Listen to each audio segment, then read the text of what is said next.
Hi and welcome to the channel. Now today's video is about this Sansui 1000X receiver. A receiver that I was really excited, to be honest with you, on getting. I managed to win it on eBay. My kind of ceiling price was about £200. Didn't want to pay much more than that.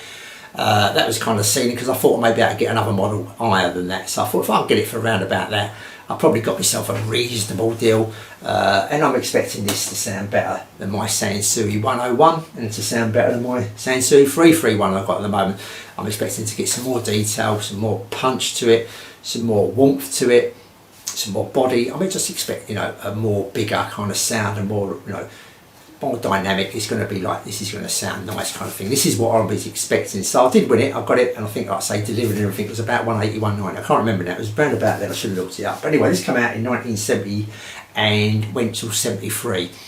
And just for reference here, this came out in 1973, 74.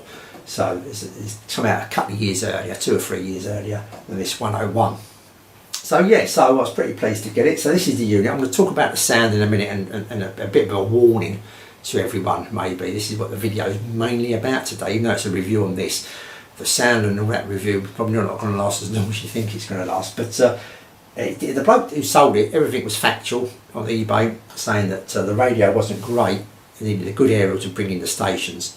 And I did notice that one end of the band was a lot more sensitive than the other, so maybe a bit of recapping or a little bit of fine tuning there would kind of sort that out, hopefully. Not that I'm too worried about the radio, I must admit. I've got it here really more for the amplifier sound. I want to get a better sound, a more warmer sound, and just a matter of interest as well, thinking that maybe in the future I may go up another model or two. I may look out for some bit more powerful Sansuis, because I'm kind of a Sansui fan. Even though I didn't start the channel that way, I was quite open to all the sound, and obviously people got their own kind of sound they like, their own signature kind of sound they like, and that's the direction you go in. And when I buy Sansui, as long as it's from about 70 to 80 in that kind of period, I think I'm on pretty safe ground buying something without listening to it. I think I'm going to be on pretty safe ground by past Sansuis I've had. So that was the case here. Now, one thing very quickly, the radio's a bit dimmer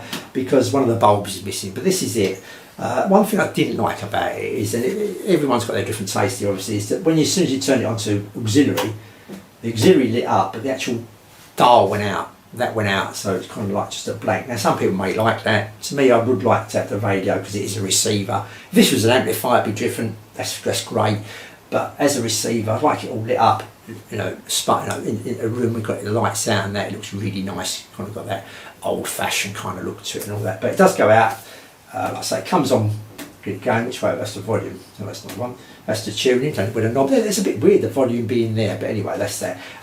Go back to the radio, and on the phono there, the phono lights up there. So just to give you a little indication there. This is rated at 28 watts a channel, and this is about 15 or 18 or something like that, just to give you a thing as well. So okay, so now we're going to go on to the sound. Set it all up. Quite excited, really. Turn it on. Some sounds come out. It's all working. That's great. That's the first hurdle. I normally check the balance. Both speakers are level. Then I usually stand back, kind of make sure they sound level, because sometimes you get one channel louder than the other. No crackling going on, anything like that. So I thought, this is great. Let's sit back, give it a little time to warm up, that kind of thing. Give it a day or two to listen to. Then I start actually reviewing, get me record, records. I ain't got no records at the moment, got rid of that. Just be CDs out, and people will complain I've got them stacked on top of each other. These are 20p and 50p each. I'll go out and get exactly the same ones I've got here in the charity shops and places like that, pretty easy. If I can't, I'll get it off of eBay for a couple of quid, so don't worry too much about that. They don't skip. Once they do skip, which they do now and again, I'll replace them, so don't worry. I'm not too fussed. General listen and that. And from the outset, really, I could tell that this amplifier was a little bit towards the top end. It was a little bit kind of, had that kind of, where it kind of kinked upwards, a bit on the bright side a little bit. I thought the bass was a bit muddy. I thought not getting even though it's quite a powerful bass, it's just a little bit on the muddy side. Not got that detail that this 101 has. I thought a bit lacking in the detail of the bass. And generally, listening to different tracks and that, and a bit of jazz and whatever really brought it out as well. Is that when you've got things like sax, trumpets, piano even, so especially like say the trumpet and the saxophone, things like that, it hasn't got the power to it. It's a bit laid back, it's just got the power, it hasn't got the punch, it hasn't got the dynamics kind of thing. It was a bit laid back, a bit flat. It's kind of like them instruments are flat kind of thing, where they're much better on air. They've got the dynamic, they've got the push, they've got the, you know, the oomph to it kind of thing. Here it's a bit more laid back. It seemed like it was like, I don't know, it just couldn't be bothered kind of thing, you know what I mean? It was doing it out of reluctance, shall we say. Hasn't got, didn't have, it's got some, had some space in that around the instruments and that, but nowhere near as much space as here. And the space around it wasn't clear, like it wasn't detailed, the space. It's a bit, it just was, just to have that detail kind of thing. It was still, even though it had the space around it, it didn't have the freedom kind of thing that this 101 had. It didn't have the freedom. So I was a bit disappointed, to be honest with you. You know, and I've listened to other stuff before I'd be doing this here now, this review, and I would say, you know, listening to all the other receivers I've had, Sansui, all the other receivers, amplifiers, apart from maybe the A290, was it AU2900, wasn't too keen on that one, maybe I had a dodgy one there, but out of all the Sansui stuff, this is the worst unit I've bought. Which is a surprise, which will offend a few people now who's got one of these, because I've been reading the reviews, and this is a lot of people who's got Sansui stuff, one of their favourites, if not their favourite, for that kind of price range and whatever, in a bracket. Even some people had higher models, this is one of their favourites. And I would put it down to, this is 50 years plus old, 52, 53 years old. I would say that it's the components here now that's kind of cost this its sound, you know, it's cost it in not being as good as it should be. So now I'm in a predicament here. This is what the video is really about, is that I would suggest, you know, be careful. I outbidded one other person obviously on this, and obviously I was in the chain, but I think I've done that person a favour, is that if they would have got this back home, they would have been a bit disappointed, and they would have thought, if they've never heard of Sansui before, what's this Sansui all about? Why people, some people, not everyone obviously, some people buying Sansuis, what's all the fuss about? This sounds pretty mediocre to me, not unless they're willing to get some work done in it, and that's what I think this needs here. This needs some work done in it now. So I mean, I wasn't in about it. Come as the person stated on eBay, it was well packed and everything else. I wasn't going to return it for any, you know, as long as it worked and that was it. That's it. So it's mine now. It's not a thing I'll return, you know, be horrible and return it to someone. They've said then they're wasted postage and all that kind of stuff. So it's mine now.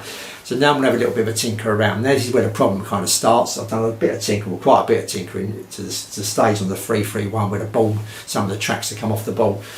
That getting it right is going to take time probably. And I did read a review. Someone reviewed this 101. I've got to tell you this story because, only my opinion obviously, this is my opinion, saying that people are paying too much for the 101, the 505 and the 555 because they're old amps. They haven't got much of a great sound to them at all. They're pretty mediocre sound wise. Why are people buying this amp? I've been recapping these amps for years now, and even with the recap they're very mediocre. They're not that great. And all I can suggest is that person, there's only one person that said this, is that they're not recapping it properly, shall we say. And I'm not saying they're not putting the right caps in, everything like that. It's just that I think what it is with this stuff here, they're probably picking, like I did with that, you start picking the best caps you can buy kind of thing, like for no good reason, like maybe a fine gold, forgot the name, a Ubicon fine gold or something like that, and you're putting them in this equipment, you're putting them in there, think I'm going to get some extra detail, that's going to sound really good now because the caps they had in here were cheap back then, they didn't sound good back then and all that. But I think what you've got to remember is that they made that circuit around what they've got. So whatever they've got there part wise, they will tinker it around so they got the sound they wanted out of it, and that's it. Now as soon as you put another component in, you've got to start re-tinkering, because if you don't, it's going to sound different. It makes sense, you know what I mean? If you put something that's got, I don't know, say for instance, I'm trying to give it, maybe, you know, I'm not saying everyone's sick or anything like that, don't get me wrong at all, but maybe where the treble is at a certain level or something, you're getting a certain amount of detail with the treble with what you've got back then. You put something in new today that sucks out, pulls out, gives more treble out, gives more top end out, gives more detail. It's going to be too much. It'd be like turning your treble up to full on. So now it's going to sound wrong.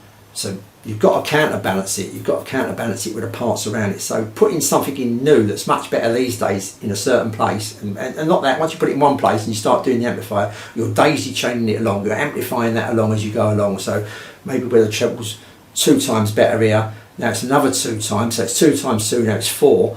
You're escalating it, and it's going to sound too much. It's just going to throw the signature of the amplifier off. And that was the case with the 331, definitely. I originally, changed every cap. Wasn't the sound I wanted, wasn't the sound it was. Lost its signature completely, done a lot of tinkering, and finally end up with some caps being replaced and still some of the originals in there, just to keep it right.